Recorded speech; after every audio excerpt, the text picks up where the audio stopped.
All right, so nothing's really going on around Ole Miss right now. I'm just kidding. We'll talk about all the Lane Kiffin, Pete Golding stuff with Ole Miss legend John Fourcade. This is the Locked On Ole Miss podcast.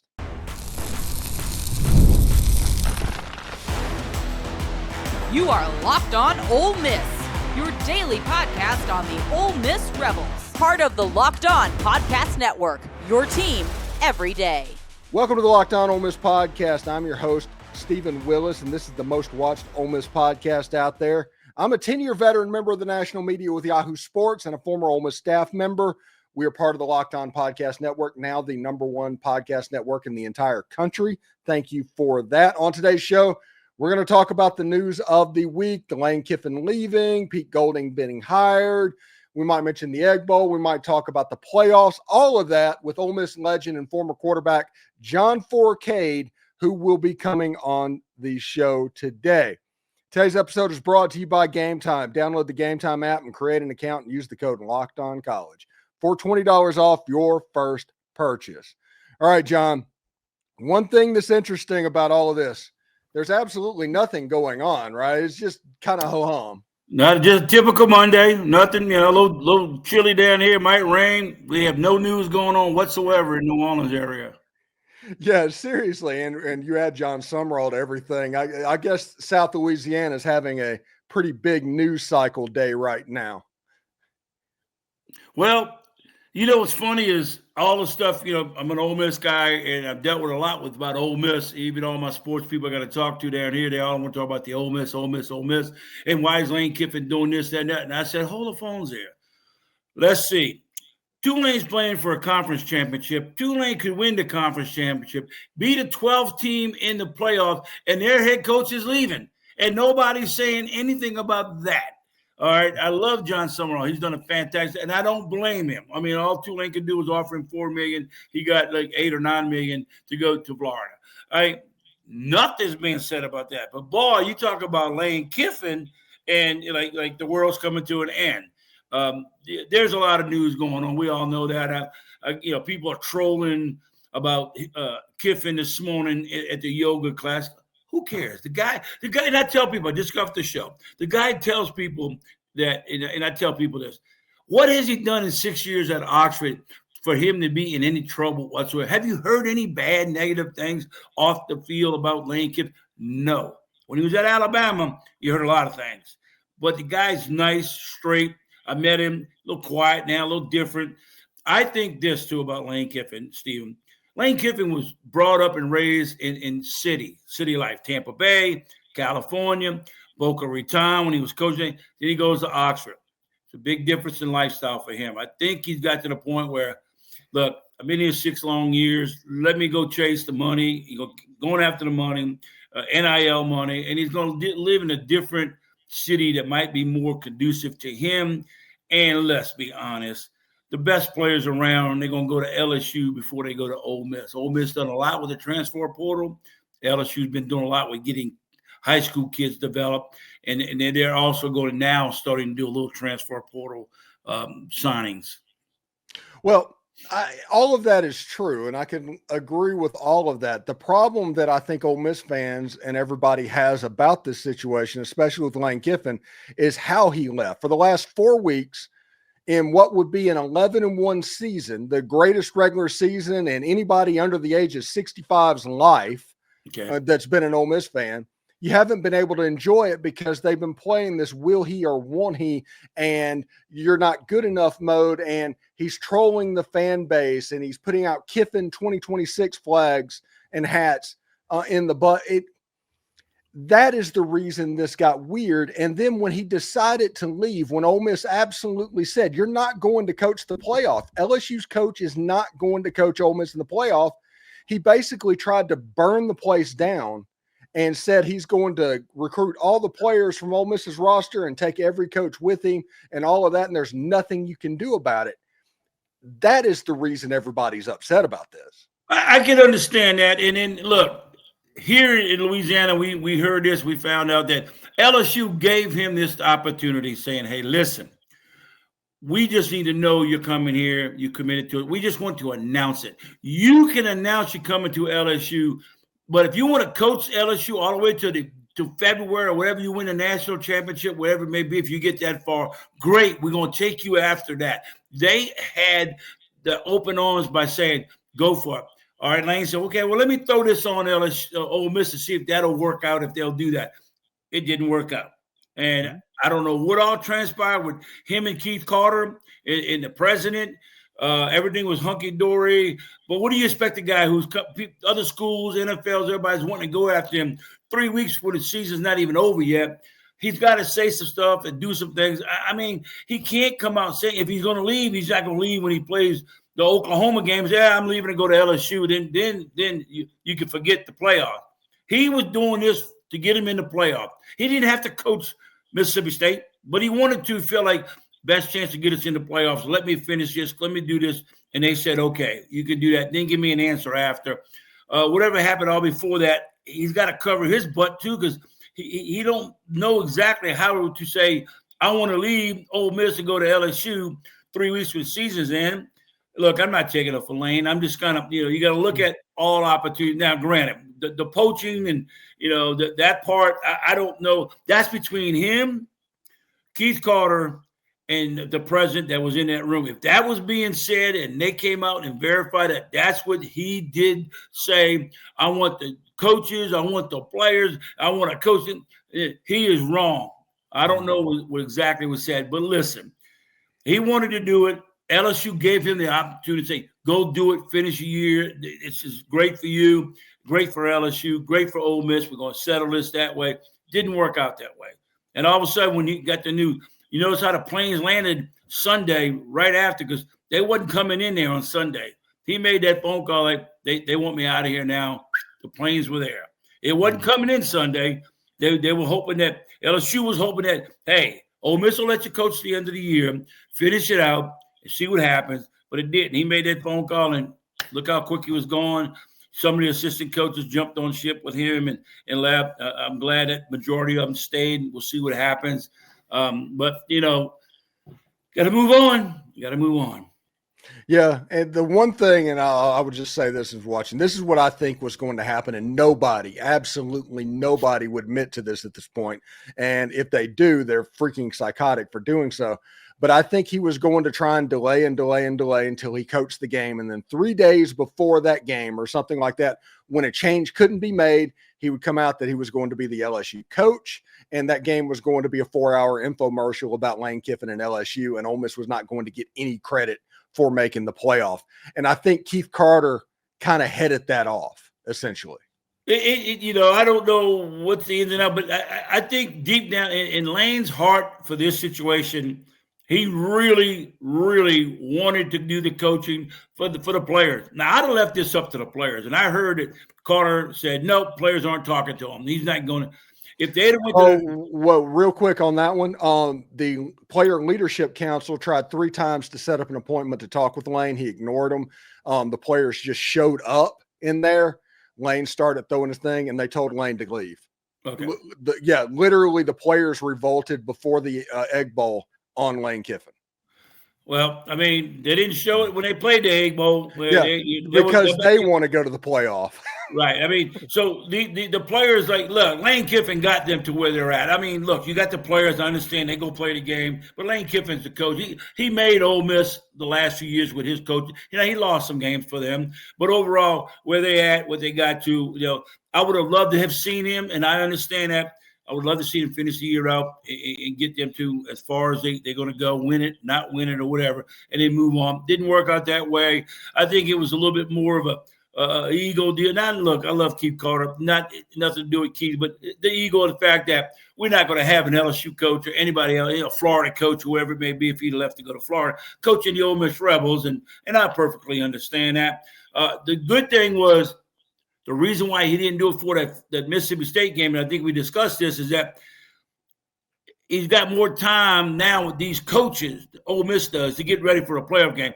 If he leaves before the Mississippi State game, then you just all of a sudden there's so much going on that week that their minds will be off of let Lane finish out. Now you got 3 weeks to a month to get ready for their first playoff game. Well, you got 20-something days at least, or close to it, to get ready for that first playoff game. And I think that's what Keith Carter said. Let me know after the game on Saturday. And it just ended really ugly and bad. But hey, what marriages, divorces end, perfectly. Yeah. Yeah, it ended with like his clothes being left on the sidewalk, like many divorces do. Anyway, when we come back, we'll talk about who Ole Miss is going to get to replace Lane Kiffin. That is Pete Golding. He has accepted the permanent head coaching job. We'll talk with John Fourcade, the Ole Miss legend, as soon as we come back right after this. The World Cup is coming back to North America for the first time since 1994, and with 48 teams, it's going to be massive. But let's be honest, getting tickets is usually the hardest part. That's why the Game Time app is so clutch, finally giving fans a real advantage when it comes to snagging seats. With Game Time, you can track price drops in real time and get alerts when great seats open and buy tickets the moment they hit the app. It puts the power back in your hands. It makes going to the World Cup realistic instead of impossible. You just pull up the app, and the layout makes it so simple to scroll through matchups and compare the views. Pick a game, tap a section, and you have your tickets locked in within minutes. No confusion, no hunting the fine print. Take the guesswork out of buying World Cup tickets in every match, concert, or event with Game Time. Download the Game Time app and create your account, and use code LOCKEDONCollege for $20 off your first purchase. Terms apply. Do us a favor, like, subscribe, and comment on this video. Subscribe to the podcast on whichever audio podcatcher you're listening to and give it a 5-star review. It costs nothing, but it helps keep everything free. Locked On is getting ready to change the game yet again, all in the name of having fun following your team. It's coming in December, and we'll let you know more information when we have it. And thank you for making Locked On Ole Miss your first listen every day. And thank you for making Locked On the #1 sports podcast in America. Heck, it might be the world. I'm not exactly sure about that. So, John, Pete Golding was named the permanent head coach for Ole Miss. Everybody thought Joe Judge was honestly going to be the interim. They just went straight ahead and hired Pete Golding as the permanent head coach. I like this. I've heard Pete talk football multiple times. He's a guy that sat down with Nick Saban and convinced him to be the defensive coordinator coming from Texas San Antonio. He's an extremely bright, brilliant mind, especially on the chalkboard. I like this, but my question to you, John, is does Ole Miss need to nail the offensive coordinator hire for 2026 and beyond? And is the system that they're running currently conducive for what Pete Golding wants to do offensively? Well, he's got no choice in the next 20 days or the next, 30 days or whatever it may be. He better not change and do anything right now. Stick with it. Joe Judge is probably, I'm guessing, going to call the plays because, the other guy, Charlie Weiss Jr. left. But the situation is you got to finish this year. Now, what you want to do next year and going after your new offensive coordinator, if it's someone new, or do you bump Joe Judge? Look, Joe Judge's been around. He's been in the NFL head coach. He's coached at some big-time, college teams, big-time NFL coaches. So I don't think anything's wrong with that. If you think you want to go somewhere else, great. But I was a little shocked at first, hear me on this, when they said, Pete Golding is the head coach. I'm like, what? You got to have offensive-minded coaches nowadays. Very few defensive coaches win you national championships. They will once every 10 years with certain teams, but he better have him an offensive coordinator. This is what it's all about now. The college football has changed to offensive side of football. You don't get to 7-3 games, 10-7 games. Every now and then you do, but on a consistent 12-game schedule, you might have 2 games that you're scoring in the low 20s, but that doesn't happen often. All right. As far as the hire would be, I think it's fantastic. I pulled up his resume. The guy's been around. Is he deserving of it under the being a head coach? I would have said at first no, because nobody knows him. They only know him as a defensive coordinator because he hasn't been out front in the cameras and the microphones and things of that nature. But everybody I spoke to, and I read up his bio, and furthermore, fantastic coaching hire. Yes, now, he's got to surround him with some good quality. I know the defensive side is going to be okay. It's the offensive side. If you're going to keep Joe Judge, I believe you said you were. That's Pete saying this. He's going to keep Judge. is Judge going to be the quarterback coach, or is going to be the offensive coordinator, or you think you want to go get you an offensive coordinator? He has to start looking for one now. Have him in place for once this season's over. Don't bring one in now to start tweaking. And what you got is what you got. Joe Judge has been around. He's heard through the grapevine what to call, things of that nature. Who else could call plays? You don't have that. I mean, it was Charlie Weiss Jr. in Lane Kiffin's ear. Lane Kiffin was calling the plays. I will go to bat and tell everybody on that. Lane Kiffin calls in plays, got a little help from Weiss. That's what they're doing in LSU. They're going to be the same thing. Now here, who else can you get to call the plays? It has to be Joe Judge. Yeah. I think at least for the playoffs, it's going to be Joe Judge. Now, after the playoffs, that's where the long-term part of this goes, because Ole Miss has a short-term problem with the playoffs and they have a long-term problem, and they don't necessarily match. Now, they could. Joe Judge could be really good at calling plays and get the full-time job, absolutely. But I do think it would be interesting to see if somebody like John David Baker from East Carolina comes back to Ole Miss. He had some success with Jackson Dart in the early part of the season, or Buster Faulkner, who's at Georgia Tech right now. He would be a good fit, in my opinion. Or maybe you go back to the Baylor tree and go get a Kendall Briles at TCU, something like that. Well, there's an option. Yeah, I don't want to, but you're right. The names y'all bringing up, yeah, it's all about the style of what you bring in. Because if you're recruiting a quarterback, all quarterbacks nowadays want, how many times are we throwing the football? Am I in the shotgun? That's the best thing that people want nowadays. Difference between the NFL style football compared to college. You want to spread them out, throw the ball, chunk it around. If you kind of follow that same mentality that Lane Kiffin had, then you can get those guys. If that's what you want to bring in. Now, I don't see Joe Judd doing that down the road, because I think he's going to go a little more tight end at the line of scrimmage, not flexed out. He's just more that Alabama style coaching back when they won championships. They didn't do that, spread them all over the place. Or when he was in the NFL. They don't do that in the NFL. They just don't. But in college football, if you got 3 or 4 great wide receivers, why not? Just get some guys to pass block and throw it. So those guys' names you mentioned would be fine. Then will Joe Judge just want to be the, quote, quarterback coach? I don't know. Maybe he's talked to him about being the OC. I don't know. We'll find out. But you're right. There's two scenarios here to the end of the playoffs and then after. But if you are going to try to get another OC in here, he better be on the phone talking and trying to get someone that say, okay, I'll commit to you when your season's over with. I'll be your OC. So you better not wait till after the game's over with and your season ends and go, you better get on the phone now. And I'm sure he's working the phone lines now. Yeah, we're talking about how football has changed over the years. What level of football was the first time you took a snap in the shotgun? Do you hear me saying anything? Yeah. It was with the Saints. Yeah, that's what I thought. Yeah, but it wasn't like the Indianapolis Colts Manning shotgun every play.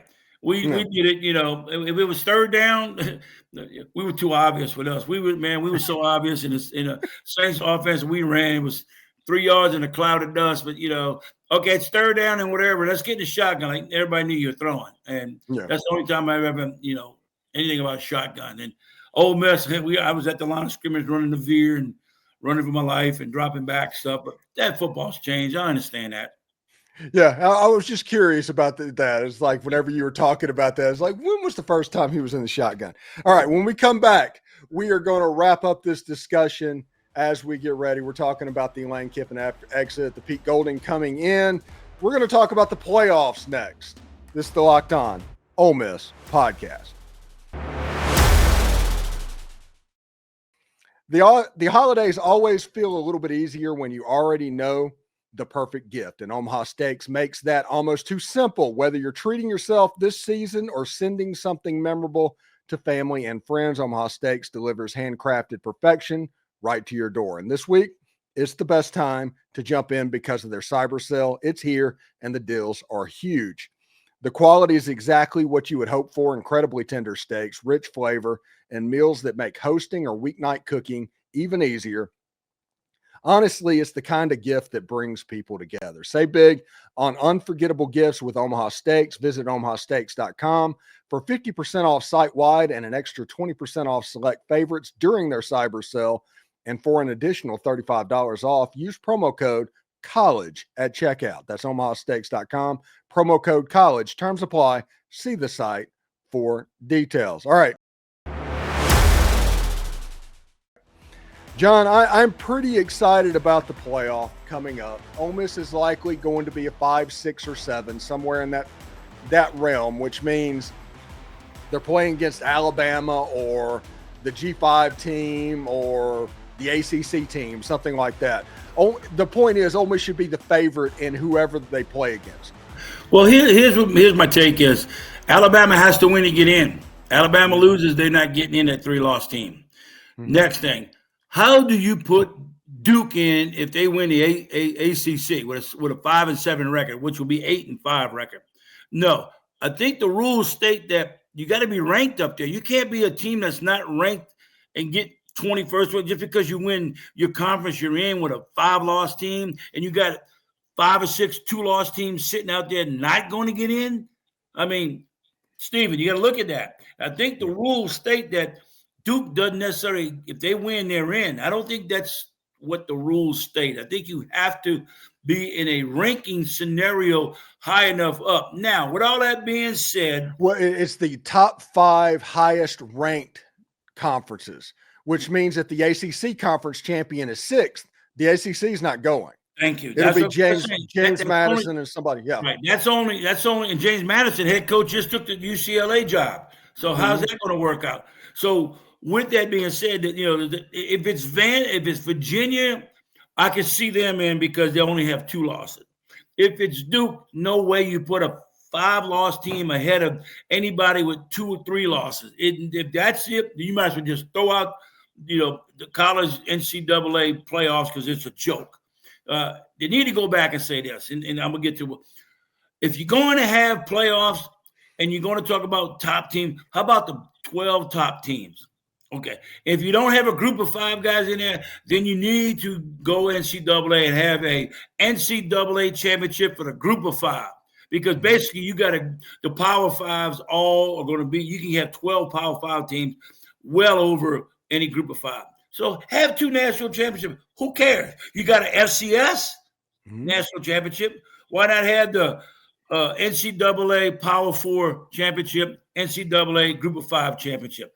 Everybody will be pleased with that. You pick 8 teams and you go with that. But as far as Ole Miss, I think they're in a good position. They'll host a game. Like you said, they're either going to be 5, 6, or 7.